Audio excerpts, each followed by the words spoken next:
నెహ్రూ విధానం అంటే ఏంది? నెహ్రూ విధానం అంటే జపాన్లో, ఫిన్లాండ్లో, చైనాలో ఒక పారిశ్రామిక ఫ్యూడల్ కల్చర్, కలోనియల్ కల్చర్ను కాకుండా సెమీ ఫ్యూడల్ కల్చర్ కాకుండా గొప్ప సమాజం రావాలంటే మౌఢ్యము, మూఢనమ్మకాలు, అసలు దైవత్వం వేరు. దేవుని నమ్మడం తప్పుడు కాదు, అది ఆ దేశాల్లో అందరూ నమ్ముతారు. మూఢనమ్మకాలున్న జాతి, మౌఢ్యమున్న జాతి, మౌఢ్యంతో మునిగిపోయే శాస్త్రీయ భావాలున్న జాతి కోపర్నికస్ను, గెలీలును చంపి భూమి గుండ్రంగా ఉందంటే అంగీకరించే మూర్ఖత్వం ఉన్న మనుషులు ఇవాళ ఈ దేశంలో భయంకరంగా మౌఢ్యాన్ని వ్యాపింపజేస్తూ బాణామతి పేరుతో మనసు చంపేస్తామని గుర్తుపెట్టుకోండి. కులాంతర వివాహాలు చేసుకొని చంపేస్తామని గుర్తుపెట్టుకోండి. కానీ ఇట్లా చంపుతున్నప్పుడు తెలిసి కూడా ఈ మూఢనమ్మకాలను సాంస్కృతిక రంగంలో వీటిని నివారించాలి. దైవము మతాన్ని ప్రచారం చేసుకోవడం కేసీఆర్ గారు కూడా చేసిన కాదనం. కానీ నెహ్రూ వారసులు కదా, కేసీఆర్ గారు నెహ్రూ వారసులు అని చెప్పలే. కానీ మీరు నెహ్రూ వారసులు అంటారు.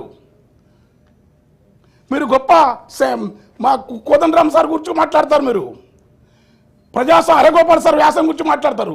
కానీ ఈ మౌఢ్యంతో గ్రామాలలో, తెలంగాణ ప్రాంతాల్లో ఇంత చైతన్యం తర్వాత ఏదన్నా కానీ సాంస్కృతిక రంగంలో ఖచ్చితంగా ఈ మూఢనమ్మకాలను, బాణామతిని, చేతవాడును, శుద్ర ఆరాధనలను వీటిపైన కొంత జాగ్రత్తగా నిరసించే ఒక కళారూపాలు కానీ, ప్రదర్శన కానీ మినిస్టర్ గారు అది మారాలి. తర్వాత నెహ్రూ ఆ రోజుల్లో ఇష్టపడిన ఇందిరాగాంధీ కానీ, నెహ్రూ కానీ విశ్వవిద్యాలయాలకు విపరీతమైన స్థలాలు ఇచ్చి 1000 ఎకరాలు ఇచ్చిన కారణం ఏంటంటే పాఠశాల అనేది, విద్య అనేది తరగతి గది కాదు. తరగతి కాదు కాకుండా ఆయన మోడర్న్ టెంపుల్, ఏదైనా టెంపుల్ అంటే ఆయన ఏమనంటే నెహ్రూ ఎప్పుడు ప్రాజెక్ట్ టెంపుల్ అన్నాడు. పాఠశాల కూడా ఏమన్నాడు, అది క్రీడాస్థలం అని చెప్పిన గుర్తుపెట్టుకోండి. ఒక తత్వ యోగులు, మునులు, ఋషుల్లాగా విద్యా విధానంలోకి వస్తే అడవుల్లో చెట్లతోని, మనుషులతోని శాంతినికేతన్, డూన్లోయ పాఠశాల కంటే, అరకులోయ ఈ వ్యాలీ విశ్వవ్యాలీ కంటే కూడా నెహ్రూ ఆలోచన అది. విశ్వకవి, భారతీయ ఆత్మ, భారతీయ ప్రపంచ సాహిత్యంలో మకుటాయమానగా రవీంద్రనాథ్ ఠాగూర్ యొక్క పద్ధతి ప్రకృతిలో చదువుకోవాలనేది. 400 ఎకరాల భూమిని, గచ్చిబౌలి భూమిని అన్యాక్రాంతం, అది యూనివర్సిటీ కాదు అప్పచెప్పాలని హరగోపాల్ రాసే పరిస్థితి ఏర్పడ్డదంటే దాన్ని ఏమంటాం? ఎందుకో దాంతోనే మొత్తం కరువు అవుతుందా?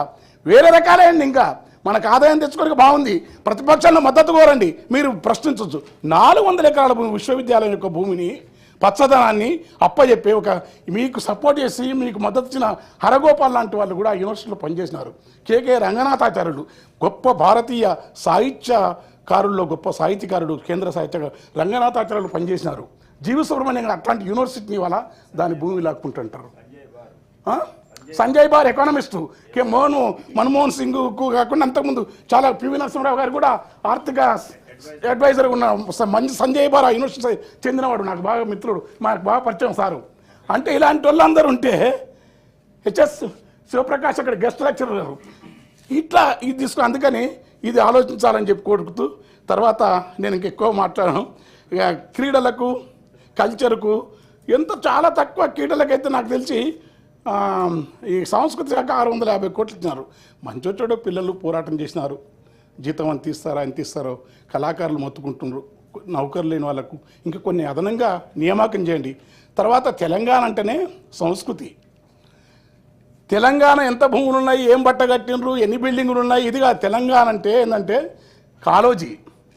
తెలంగాణ అంటేనే ఒక జయశంకర్, తెలంగాణ అంటేనే రామదాసు, తెలంగాణ అంటేనే ఒక దాశరథి, తెలంగాణ అంటేనే భాగ్యరెడ్డి వర్మ, తెలంగాణ అంటేనే రాకమచంద్ర వెంకటదాసు, వేపూరి హనుమద్దాసు, అహ్మదుద్దీన్. ఇంకా అట్లా చర్చ ఎక్కువ నా పాండిత్య ప్రతాపం చూపవచ్చు. కానీ తెలంగాణ అంటే కల్చర్ ఉన్న ఈ నేలపైన ఎంతోమంది గోరటంకైనా కాదండి, గోరటంకైనా కంటే వేరే కవులు చాలా మంది వద్దు. నేననగా ఎంత వాడ నెయ్యపు జీవులలో అన్నాడు అన్నమాచార్యం. అంటే నేననగనెంత వాడ నెయ్యపు జీవులలోనా, నా కీర్తిపై నాకు ఏమక్కువ లేదు, నియతి క్రమములను నిత్యం నశింపజేయని రవీంద్రనాథ్ ఠాగూరుడు. I don't want any party prestige కోరుకున్నాను. కనుక వానమామల ఈ వరదాచారి ఇట్లా ఉంటే ఈ రచన కవుల వీళ్ళ పుస్తకాలు ఎన్నికే సాహిత్య అకాడమీ కానీ వేయకుండా నీకు మా జిల్లాలో వెన్నచెల్లు హరిహరి వెంకన్నని తెలంగాణ భాష కాదు, తెలుగు భాషలో ఎవరు రాయని రుదులునే. దొంగ శోభనమున సింగిపోయడుగొన్న బింగిరావికే బాజేనమ్మ చెన్నంగి సీరలు బాజేనమ్మా. ఈ చెన్నంగి చీర, బింగి రవిక, ఈ పదాలన్నీ మార్కెట్ సంస్కృతిలో మున్ను పల్లవ కాంతాలు కట్టిన సీరాలెల్లా దాసుట వింతాలు ఉన్నాతమైనట్టి పొన్నాను నేకిన వెన్నుని గోపాక. ఇలాంటి ఒక రాఘవ శర్మ గారు మా దగ్గర ప్రమీలార్జున రాసినాడు. ఏ బృహన్నల నండూరు కృష్ణమాచార్యుల కంటే ముందే బృహన్నల నాటకం రాసినాడు. చాలా అద్భుతమైన కవులు. వీళ్ళందరి పుస్తకాలను సంస్కృతి శాఖ అంటే చాలా మంత్రులకి ఏంటంటే ఆర్థిక శాఖ, డబ్బులు. అసలు ఈ తెలంగాణ సమాజంలో సాంస్కృతిక శాఖ అనేది చాలా ప్రామాణికమైనది, గుర్తుపెట్టుకోండి. చాలా ఈ సంస్కృతి ఇది లేకపోతే నీవెంత జపాన్లో విపరీతమైన అభివృద్ధి అవుతుంది. జపాన్ వాళ్ళ కారణం అంటే అక్కడ సంస్కృతికి ప్రాధాన్యత ఇస్తారు. అక్కడ ఆల్టర్నేటివ్ కల్చర్ ఉంది. వాళ్ళు కన్ఫ్యూషియస్ తత్వమా, జెన్ కల్చరా, బౌద్ధ కల్చరా, వాళ్ళు ఏ సామాజిక సంస్కృతికి వెళ్ళిపోతారు. కానీ ఇక్కడ కేరళ అంతే.